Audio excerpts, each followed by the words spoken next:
Thank you, Mr. Chairman. Probably the most effective pushback I've seen in a long time was on TV last night. Anybody that turned on the news saw the employee of the Russian TV station jump up with a sign and tell the Russian people that what they were hearing was a lie, and that that the whole thing was misrepresented to the Russian people. She was escorted off, and her attorney this morning said she couldn't find her, so I suspect she's probably headed for Siberia or something like that. But I tell you, there were millions and millions of people in Russia that saw that, and I suspect it's a lot of discussion this morning around the country. I want to talk about, I'd like to hear what work you are doing regarding the countries that will be next. I think most of us believe that if Putin gets away with this, Moldova will certainly be next and be quite easy.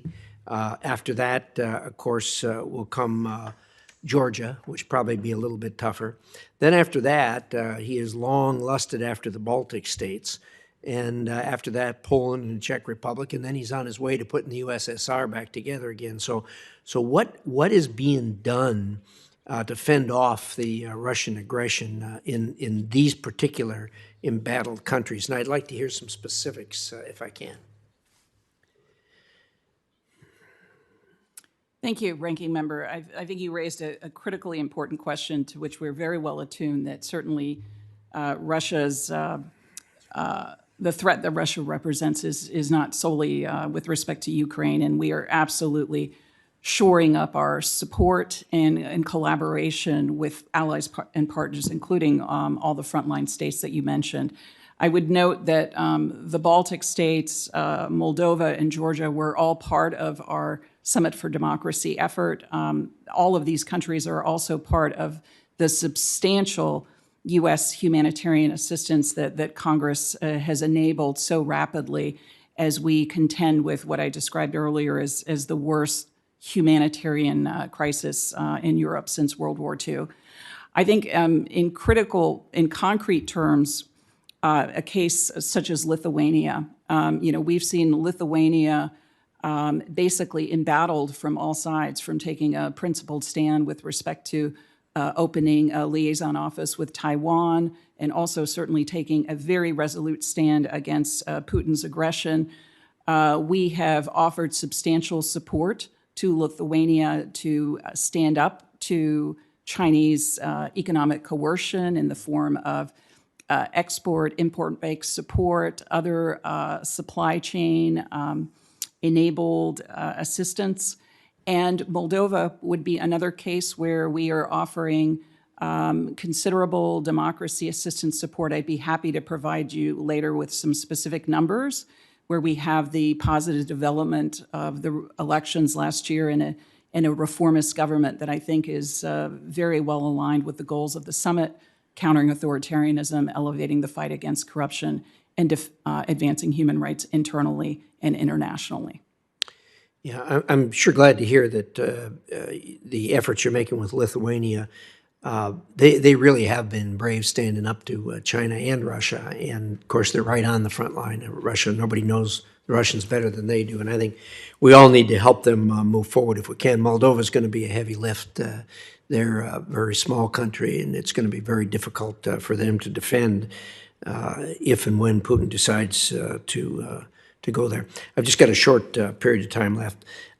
I and other of my colleagues, including the chairman, have been very concerned with the activities of China on the colleges and universities. And you heard the number I talked about of $500 million going in. These monies aren't put there out of the generosity of their heart by any stretch. What do you have any initiatives pushing back on that on college campuses? Ranking Member, I'm going to ask Acting Undersecretary Hall Godfrey to respond here, given her responsibilities on the U.S. education side. Thank you very much for the question about Chinese influence in American colleges and universities, PRC influence, I should say. In 2020, sir, I think, as you know, with congressional support, the Department of State began an earnest effort to ensure that American colleges and universities had a good understanding and visibility into the activities of the PRC on their campus, and that their hosting of Chinese nationals in American universities was consistent with exchange program directives and policies. The Bureau of Education and Cultural Affairs began a considerable effort to ensure that updated guidance made it to colleges and universities who are sponsoring Confucius Institutes, the institutes that the Chinese higher educational system uses to support Chinese scholars around the world. In 2020, when that initiative began, 55 American universities were hosting Confucius Institutes.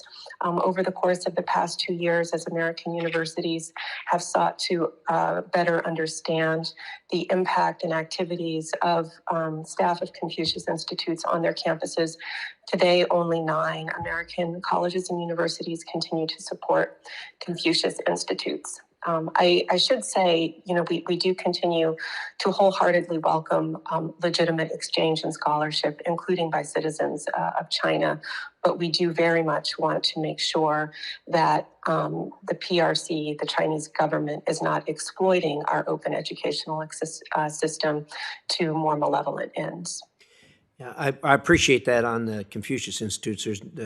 Those numbers coming down are a good sign that there is some recognition going on. I'm still very concerned about the flow of money with either grants or contracts with universities. My time's up. Thank you, Mr. Chairman.